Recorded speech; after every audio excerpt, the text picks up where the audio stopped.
Welcome back, guys. Thank you for following and watching. Starting back in on your pharmacological needs, we're going to do the endocrine section today. I'm Nurse Nick.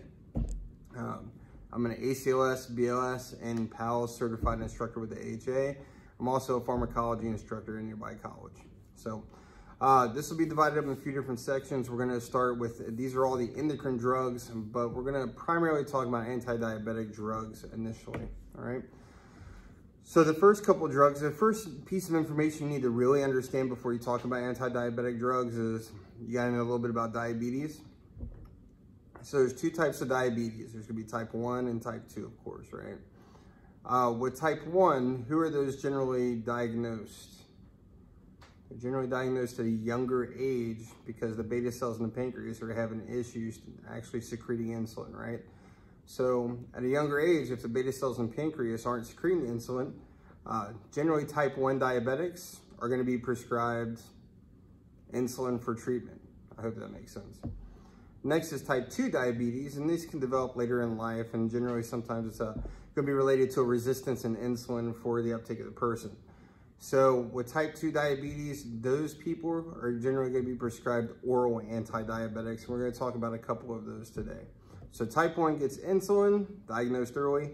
Type 2 generally gets oral anti-diabetics, and they're put on that after they try to modify diets and, of course, exercise, because exercise can control carbohydrates. And also, you remember with diabetes, the diagnosis, when people do have, when they are sick, they can have increased glucose levels, right? So first, medications. So first one's gonna be the oral anti-diabetic. This is gonna be Metformin, also known as Glipizide. This one it's an oral anti-diabetic, so it treats type 2 diabetes. This decreases glucose production in the liver and increases glucose uptake. So adverse effects of this medication, if you're gonna give them an oral anti-diabetic, the goal of this medication, of course, is to control their glucose and keep it down. This medication can cause GI upset. It causes GI upset. A lot of medications that cause GI upset, and you wanna take them with a meal. And that's going to be the case with this one. This can also cause a B12 deficiency, which B12 is very important for the production of blood cells. In this medication, they do often have questions about lactic acidosis. So you need to know lactic acidosis, B12 deficiency, and it causes GI upset. This medication can cause a metallic taste, all right? So you do want to take this medication with meals, no alcohol. If there's ever alcohol in any form of questions, generally you don't want to have alcohol with any medications whatsoever. You want to discontinue this medication before people get contrast, or when people get contrast. A lot of times in the emergency department, which is my experience, you're going to have people that get CAT scan angiograms. So for CAT scan angiogram, the contrast is pretty hard on your kidneys. So you want to look for checking your BUN, your creatinine level, those things like that. But Metformin or Glipizide, the oral anti-diabetic for type 2 we're talking about, it needs to be held 24 hours before and 48 hours after somebody gets a CT with a contrast. Does every CT or does every CAT scan have contrast? No, they don't. So this next oral anti-diabetic we're going to talk about, this is going to be Glipizide or Glucotrol. Glipizide and Diabeta is the same medication. This treats type 2 diabetes, controls glucose. It increases insulin release from the pancreas. Now this medication, an adverse effect, if it's going to increase insulin release, this can cause hypoglycemia. Generally, the rule of thumb with any medication, if the medication is going to control glucose or whatever the goal of the medication is, if it works too good, an adverse effect is going to be the opposite. So if we're treating hyperglycemia with a type 2 anti-diabetic oral medication, an adverse effect can be hypoglycemia. Now this medication is a sulfonylurea. Sulfas in general, we'll talk about sulfa antibiotics next. Sulfas cause photosensitivity, and a lot of people have allergic reactions to sulfas. So you need to clarify allergies to this medication, make sure no one has allergies to sulfas. And if people have photosensitivity, what are they going to be at risk for? They're going to be at risk for getting a sunburn. So you want to educate this patient that they may need to wear sunscreen if they're going to be out in the sun. Again, don't use alcohol. But the next one about this medication is the last one you have to take with meals. Glipizide or glucotrol, you need to take 30 minutes before a meal, all right? And you should also know the signs and symptoms of hyperglycemia versus hypoglycemia. So we say cool and clammy, need some candy, you're too low. Cool and clammy if you have hypoglycemia, and then warm and dry, sugar high if you have hyperglycemia. Now the next medications are going to be insulins. There's going to be a lot of information that you need to really understand with insulins. There's plenty of rules that go along with them.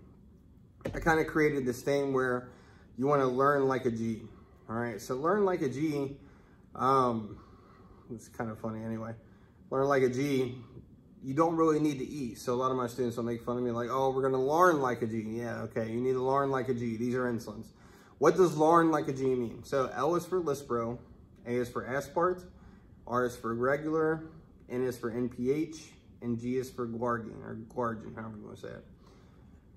So learn like a G or learn like a G, these are all medications or insulins that are actually in order from their onsets, right? Because there's 4 different onsets or 4 different types of insulins. You have rapid, short, intermediate, and long. So the first 2 are rapid, and the next is short, intermediate, and long. You kind of have to remember that.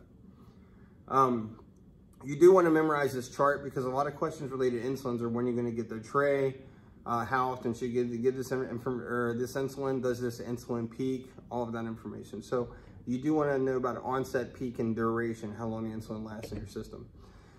But with that, there's a lot of rules that go along with insulin. So first with hypoglycemia. If somebody's hypoglycemia, the big risk for that is they can actually become unconscious and unresponsive, which is it's a high critical concern, right? So if somebody's fully conscious and they're awake and they have hypoglycemia, you want to give them 15 grams of glucose, right? So 4 ounces of orange juice or 8 ounces of milk is the same as 15 grams of glucose. Skim milk always pops up, and it's a really good answer too.